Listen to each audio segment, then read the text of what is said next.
నమస్కారం ETV news కు స్వాగతం. ముందుగా ముఖ్యాంశాలు.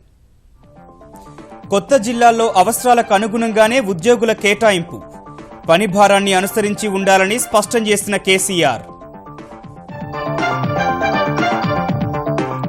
మరిన్ని జిల్లాల కోసం ఉన్నత స్థాయి కమిటీకి వినతులు, కొత్త జిల్లాలు మండలాల కోసం పలు ప్రాంతాల్లో కొనసాగిన ఆందోళనలు. ఆంధ్రప్రదేశ్లో 100% డిజిటల్ అక్షరాస్యతే లక్ష్యమన్న చంద్రబాబు. స్మార్ట్ ఫోన్ల వాడకంలో ప్రతి ఒక్కరికి శిక్షణ ఇస్తామని వెల్లడి. ఆర్థిక ఇబ్బందుల్లో ఉన్న కార్యకర్తలను ఆదుకునేందుకు తెలుగుదేశం కార్యాచరణ. 2 లక్షలు బ్యాంకుల్లో డిపాజిట్ చేయాలని నిర్ణయం. ఉరి తరహాలో మరో దాడికి ఉగ్రవాదుల ప్రయత్నం. తిప్పికొట్టిన సైన్యం, 3 తీవ్రవాదుల హతం. నౌగాంలో 4 మట్టుబెట్టిన బలగాలు. జయలలిత ఆరోగ్య పరిస్థితిపై ప్రజాహిత వ్యాజ్యాన్ని తోసిపుచ్చిన మద్రాస్ హైకోర్టు. ప్రచారం కోసమే వేసినట్టుందని పిటిషనర్కు చురకలు. జస్టిస్ లోధా కమిటీ సిఫారసుల అమల్లో వైఫల్యంపై బీసీసీఐకి మరోసారి సుప్రీం అక్షింతలు. రేపు విస్పష్ట ఉత్తర్వులిస్తామని వెల్లడి. న్యూజిలాండ్తో 3 వన్డేలకు భారత జట్టు ఖరారు. సురేష్ రైనాకు మళ్లీ పిలుపు. అశ్విన్, షమి, జడేజాలకు విశ్రాంతి.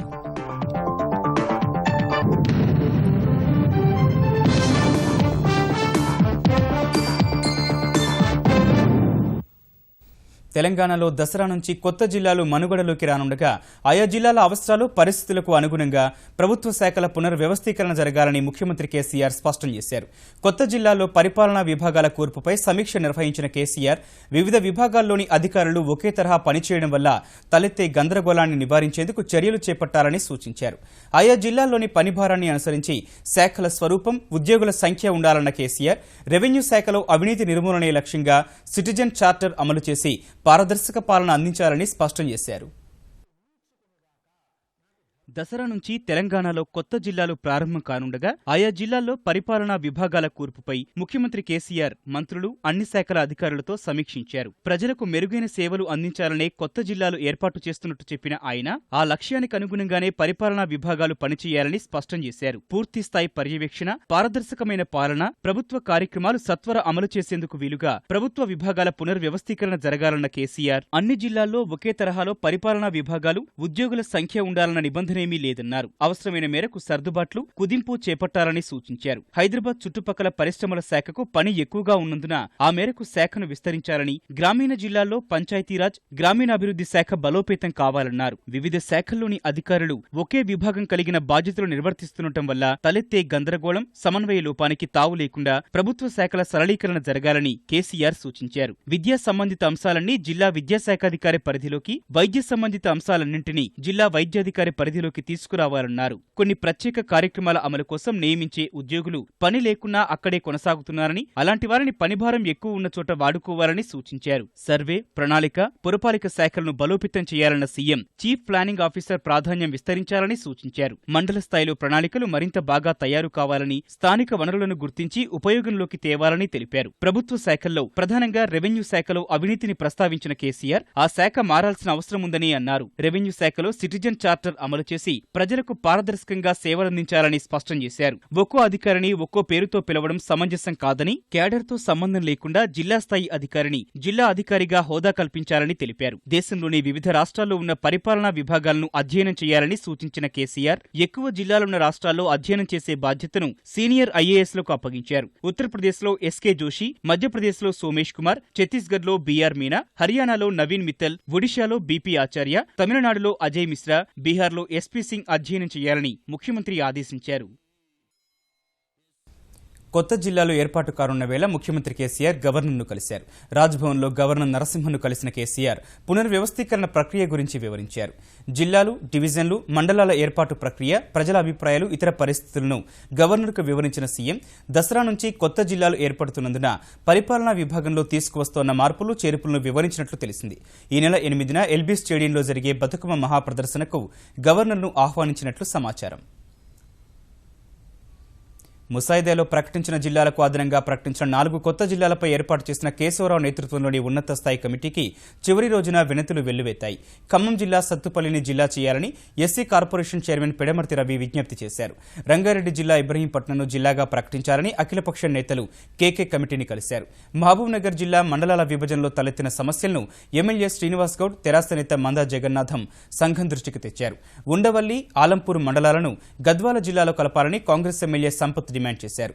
వరంగల్ జిల్లా స్టేషన్ ఘన్పూర్ నియోజకవర్గంలోని ధర్మసాగర్, గణపురం, జఫర్గఢ్ మండలాలు ఒకే జిల్లాలో కొనసాగించాలని స్థానిక నేతలు కమిటీకి విజ్ఞాపన పత్రం అందజేశారు. మాజీ ప్రధాని పివి నరసింహారావు పేరుతో హుజూరాబాద్ను జిల్లా చేయాలని ఆ ప్రాంత ప్రజాప్రతినిధులు కోరారు. జనగాం జిల్లాపై మాజీ మంత్రి పొన్నాల లక్ష్మయ్య సూచనలు చేయగా ములుగును జిల్లాగా ప్రకటించాలని మంత్రి చందూలాల్ కమిటీని కోరారు. అయితే ప్రభుత్వం సూచించిన 4 జిల్లాలకే తమ అధ్యయనం పరిమితమని చెప్పిన ఉన్నత స్థాయి కమిటీ ఈ రాత్రి లేదంటే రేపు ప్రభుత్వానికి నివేదిక సమర్పిస్తామని వెల్లడించింది.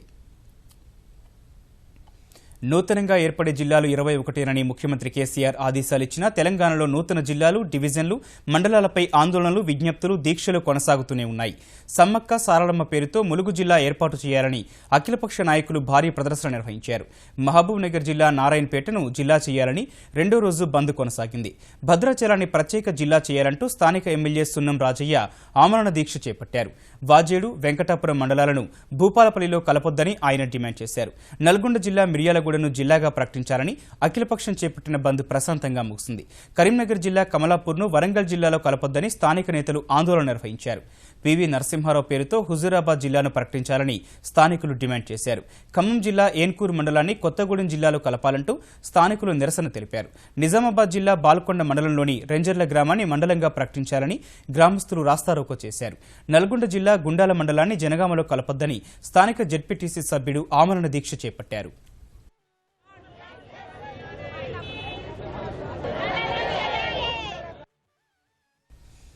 ఆంధ్రప్రదేశ్ను డిజిటల్ అక్షరాస్యత రాష్ట్రంగా రూపొందిస్తామని, ప్రతి వ్యక్తిని డిజిటల్ అక్షరాస్యులుగా తయారు చేస్తామని ముఖ్యమంత్రి చంద్రబాబు అన్నారు. డిజిటల్ ట్రాన్స్ఫార్మేషన్పై విశాఖలో సదస్సును ప్రారంభించిన ఆయన డిజిటల్ ట్రాన్స్ఫార్మేషన్ రంగంలో ఉన్న అవకాశాలను ఏపీ అవసరాలకు అనుగుణంగా వినియోగించుకునేందుకు ప్రభుత్వం చర్యలు చేపట్టిందన్నారు. రానున్న రోజుల్లో విశాఖ దేశ ఆర్థిక, పారిశ్రామిక కేంద్రంగా రూపొందుతుందన్న సీఎం డిజిటల్ అక్షరాస్యతలో భాగంగా స్మార్ట్ ఫోన్లు ఉపయోగించడంలో ప్రతి ఒక్కరికి శిక్షణ ఇస్తామని వివరించారు. Andhra Pradesh is having so many resources, but we are having an initial problem. Now world is moving towards 4th industrial revolution, Internet of Things. We are working with so many companies now. How to get it connectivity? We are establishing Towers Corporation. We want to go in a big way. CCTV cameras, even commercialization, I am working in that. And then drones is a big opportunity. We are moving in that direction. So many departments are in advanced stage. I wanted to make Andhra Pradesh as a digitally literate state, digital state. ఉగ్రవాదులు ఉరి తరహా దాడులకు ప్రయత్నిస్తూనే ఉన్నారు. పాక్ సరిహద్దు ప్రాంతాల్లోని ముష్కర కేంద్రాలపై భారత సైన్యం లక్షిత దాడులు చేసిన తర్వాత మరోసారి దుస్సాహసానికి తెగబడ్డారు. జమ్మూ కాశ్మీర్ హంద్వారాలోని లాన్ గేట్ వద్ద ఉన్న 30 రాష్ట్రీయ రైఫిల్ శిబిరాన్ని లక్ష్యం చేసుకున్న ఉగ్రవాదులు ఈ ఉదయం కాల్పులకు తెగబడ్డారు. వెంటనే అప్రమత్తమైన సైనికులు ఎదురు కాల్పులు ప్రారంభించగా 3 ముష్కరులు హతమయ్యారు. అనంతరం సమీప ప్రాంతాల్లో ముమ్మర గాలింపు జరిపిన సైన్యం 3 AK-47 తుపాకులు, 2 రాకెట్ లాంచర్లు, గ్రనేడ్లు, ఇతర ఆయుధాలు స్వాధీనం చేసుకుంది.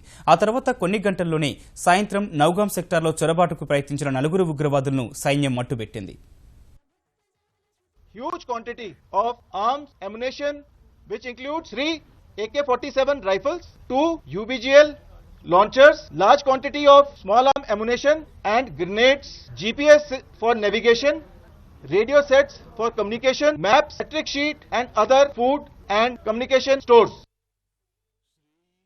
భారత సైన్యం చేపట్టిన మెరుపు దాడులపై అనుమానాలను రక్షణ మంత్రి మనోహర్ పారికర్ కొట్టిపారేశారు. సైన్యం చేపట్టిన లక్షిత దాడులు 100% ఖచ్చితమైనవని పారికర్ స్పష్టం చేశారు. ఈ దాడులపై అనుమానాలు వ్యక్తం చేయడాన్ని తీవ్రంగా తప్పుపట్టిన ఆయన అలాంటి వారికి దేశం పట్ల విశ్వాసం లేనట్టే భావించాలన్నారు. దాడులకు సంబంధించి ఎలాంటి ఆధారాలు బయటపెట్టాల్సిన అవసరం లేదన్న రక్షణ మంత్రి తాను సవ్యంగా ఆలోచిస్తారని, దేశ రక్షణ విషయంలో అప్పుడప్పుడు వంకరగా కూడా ఆలోచిస్తారని చమత్కరించారు. जो सर्जिकल स्ट्राइक है वो तो कर दिया है, लेकिन ये करते करते एक भी हमारा सैनिक शहीद नहीं हुआ। 100% परफेक्ट सर्जिकल स्ट्राइक मुझे लगता है बहुत कम समय पूरे दुनिया ने देखा होगा। मोदी जी के नेतृत्व में देश की जो सीमाएं हैं वो सुरक्षित है और आप इस बारे में निश्चिंत रह सकते हैं। తెలుగుదేశం ఆవిర్భావం నుంచి పార్టీలో ఉంటూ ఆర్థికంగా ఇబ్బంది పడుతున్న వారిని గుర్తించి వారిని ఆదుకోవాలని తెలుగుదేశం నిర్ణయించింది.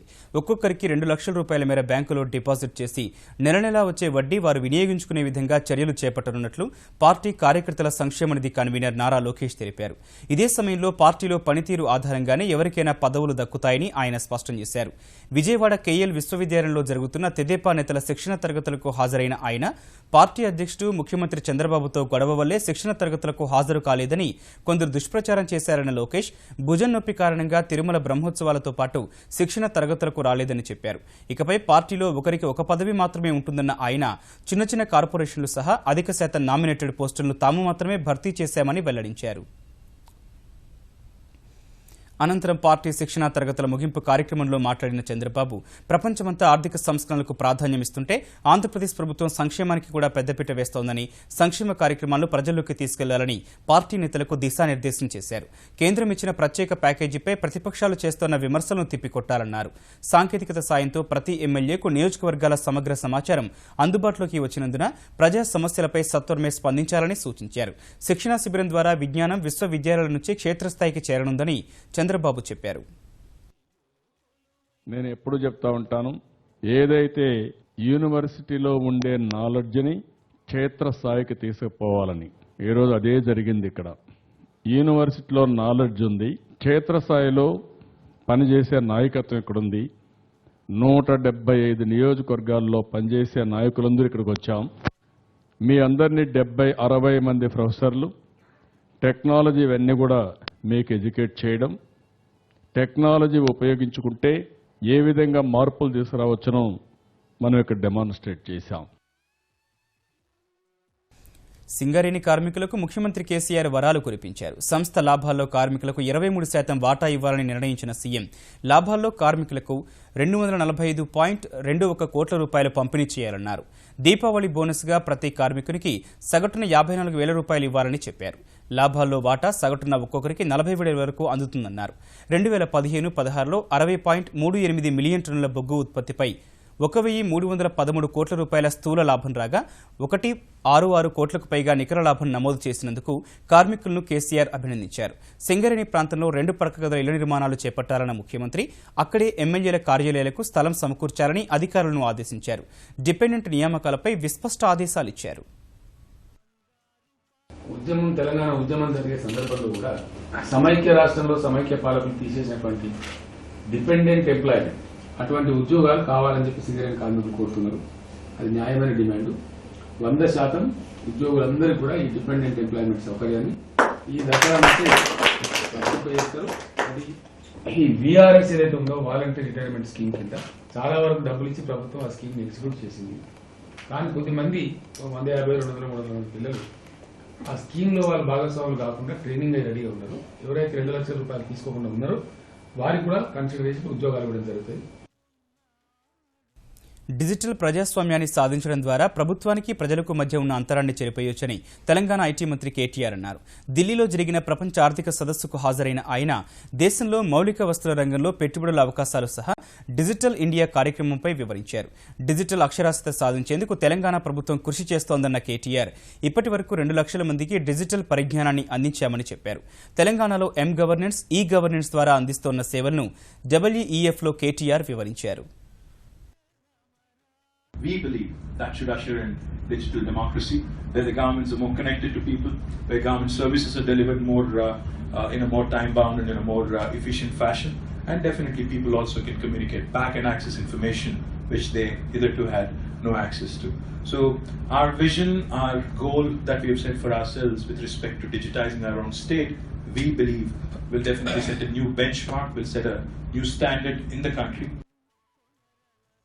విశాఖ జిల్లా గూడెం కొత్తవీధి మండలంలో పోలీసులకు నక్సలైట్లకు మధ్య ఈ తెల్లవారుజామున జరిగిన ఎదురుకాల్పుల్లో 2 వామపక్ష తీవ్రవాదులు గాయపడ్డారు.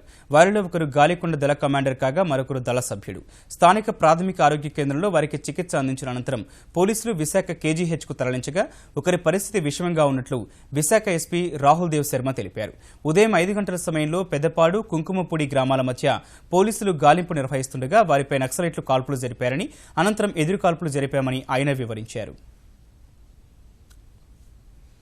తెలుగు రాష్ట్రాల్లో దుర్గమ్మ నవరాత్రి ఉత్సవాలు 6వ రోజున భక్తి ప్రపత్తుల మధ్య సాగాయి. విజయవాడ ఇంద్రకీలాద్రిపై కొలువైన దుర్గమ్మ లలితా త్రిపుర సుందరిదేవి అవతారంలో భక్తులకు అభయ ప్రదానం చేశారు. ఈ అవతారంలో భక్తులు అమ్మవారికి బెల్లంతో తయారు చేసిన నైవేద్యాన్ని సమర్పించారు. అనంతరం లక్ష కుంకుమార్చన నిర్వహించారు. ఓరుగల్లు శ్రీ భద్రకాళి అమ్మవారి ఆలయం, హన్మకొండ 1000 స్తంభాల గుడిలో కొలువైన అమ్మవారు కూడా లలితా త్రిపుర సుందరి అలంకరణలో భక్తులకు దర్శనమిచ్చారు. అమ్మవారి దర్శనం కోసం భక్తులు పెద్ద సంఖ్యలో తరలివచ్చారు. మంద కొంకణ పుణ్య భూములయందునన్ రంగుగా కర్ణాటలాట మరాఠ దేశముల. తిరుమలలో 7 కొండలవాడి బ్రహ్మోత్సవాలు భక్తజన రంజకంగా సాగుతున్నాయి. ఈ ఉత్సవాల్లో 4వ రోజైన ఇవాళ ఉదయం ఆ శ్రీవారు తనకు ఎంతో ప్రీతిపాత్రమైన కల్పవృక్ష వాహనంపై మాడవీధుల్లో ఊరేగుతూ భక్తులకు అభయ ప్రదానం చేశారు. ఈ వాహనంలో స్వామివారి విహారాన్ని చూసేందుకు పెద్ద సంఖ్యలో భక్తులు తిరుమల వచ్చారు. హరినామ జపమే ఆభరణంబులు పరమాత్ముని నుతి అత్యాధునిక సమాచార ఉపగ్రహం GSAT-18ని విజయవంతంగా ప్రయోగించిన భారత అంతరిక్ష పరిశోధన సంస్థ ఇస్రో శాస్త్రవేత్తలను ప్రధాని నరేంద్ర మోదీ ప్రశంసలతో ముంచెత్తారు. ఈ విజయంతో అంతరిక్షంలో ఇస్రో మరో మైలురాయిని అధిగమించిందని ప్రధాని ట్విట్టర్ ద్వారా పేర్కొన్నారు. భారత కాలమానం ప్రకారం ఈ తెల్లవారుజామున 2 గంటలకు ఫ్రెంచ్ గయానాలోని కౌరు అంతరిక్ష కేంద్రం నుంచి ఏరియానా 5 రాకెట్ ద్వారా ఇస్రో శాస్త్రవేత్తలు GSAT-18ని ప్రయోగించారు. దేశ టెలికమ్యూనికేషన్ల రంగాన్ని మరింత బలోపేతం చేసే ఉద్దేశంతో GSAT-18ని ఇస్రో ప్రయోగించింది. ఆస్ట్రేలియాకు చెందిన స్కైమాస్టర్ 2 అనే ఉపగ్రహంతో కలిపి GSAT-18ని అంతరిక్షంలోకి పంపింది. భారీ ఉపగ్రహాలను ప్రయోగించేందుకు భారత్ ఐరోపాకు చెందిన ఏరియానా 5 రాకెట్పై ఆధారపడుతుండగా దేశీయంగా అభివృద్ధి చేసిన GSLV మార్క్ 3 వాహక నౌక పూర్తిగా అందుబాటులోకి వస్తే ఏరియానాపై ఆధారపడాల్సిన అవసరం ఉండదని శాస్త్రవేత్తలు చెప్పారు. తమిళనాడు ముఖ్యమంత్రి జయలలిత ఆరోగ్య పరిస్థితిపై సమగ్ర నివేదికను బహిర్గతం చేయాలని దాఖలైన పిటిషన్ను మద్రాస్ హైకోర్టు కొట్టేసింది. ఈ వ్యాజ్యం ప్రజాహితం కోసం కాకుండా ప్రచార ఆర్భాటం కోసం వేసినట్లు ఉందని పేర్కొన్న కోర్టు ఈ మేరకు నిర్ణయం తీసుకుంది. గత నెల 22 నుంచి జయలలిత ఆసుపత్రిలోనే ఉన్నందున పాలన పడకేసిందని, తమిళనాడుకు తాత్కాలిక ముఖ్యమంత్రిగా మరొకరిని నియమించాల్సిన అవసరం ఉందంటూ ట్రాఫిక్ రామస్వామి అనే వ్యక్తి వేసిన ప్రజాహిత వ్యాజ్యాన్ని హైకోర్టు విచారణకు చేపట్టింది. ఈ విచారణలో వాదనలు వినిపించిన రామస్వామి ఆసుపత్రిలో ఉన్న జయలలిత ఫోటో కూడా విడుదల చేయాలని కోరారు. ఈ వాదనతో విభేదించిన కోర్టు తమిళనాడులో పాలన సజావుగా జరుగుతుండగా కుంటుపడిందని ఏ విధంగా పేర్కొంటారంటూ పిటిషనర్ను ప్రశ్నించింది. తాత్కాలిక ముఖ్యమంత్రి నియామకం, ఆసుపత్రిలో చికిత్స పొందుతున్న ముఖ్యమంత్రి ఫోటో విడుదల చేయాలని చూస్తే కేవలం ప్రచారం కోసం వేసిన పిటిషన్గా ఉందంటూ కోర్టు రామస్వామి విజ్ఞప్తిని తోసిపుచ్చింది. అంతర్జాతీయ మార్కెట్లో సానుకూల పవనాలు నెలకొన్నప్పటికీ దేశీయ స్టాక్ మార్కెట్లు నష్టాల్లోనే ముగిశాయి. క్రితం సెషన్లో 114 పాయింట్లు నష్టపోయిన సూచీ ఇవాళ మరో 115 పాయింట్లు క్షీణించింది. కీలక వడ్డీ రేట్లు తగ్గిస్తూ రిజర్వ్ బ్యాంక్ ప్రకటించిన ద్రవ్యప్రపతి సమీక్ష తెచ్చిన ఉత్సాహంతో ఈ ఉదయం 28,298 పాయింట్ల వద్ద కాస్త ఉత్సాహంగానే మొదలైన సూచీ అంతర్జాతీయ మార్కెట్లు లాభాల్లో పయనించిన వేళ 28,328 పాయింట్ల గరిష్ట స్థాయిని తాకింది.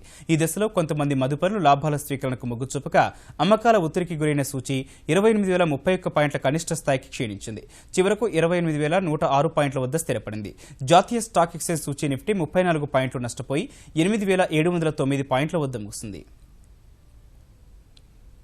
భారత క్రికెట్ నియంత్రణను ప్రక్షాళన చేసేందుకు జస్టిస్ లోధా కమిటీ సిఫార్సును అమలు చేయడానికి నిరాకరిస్తోన్న భారత క్రికెట్ నియంత్రణ మండలి BCCAపై సుప్రీంకోర్టు మరోసారి తీవ్ర స్థాయిలో మండిపడింది.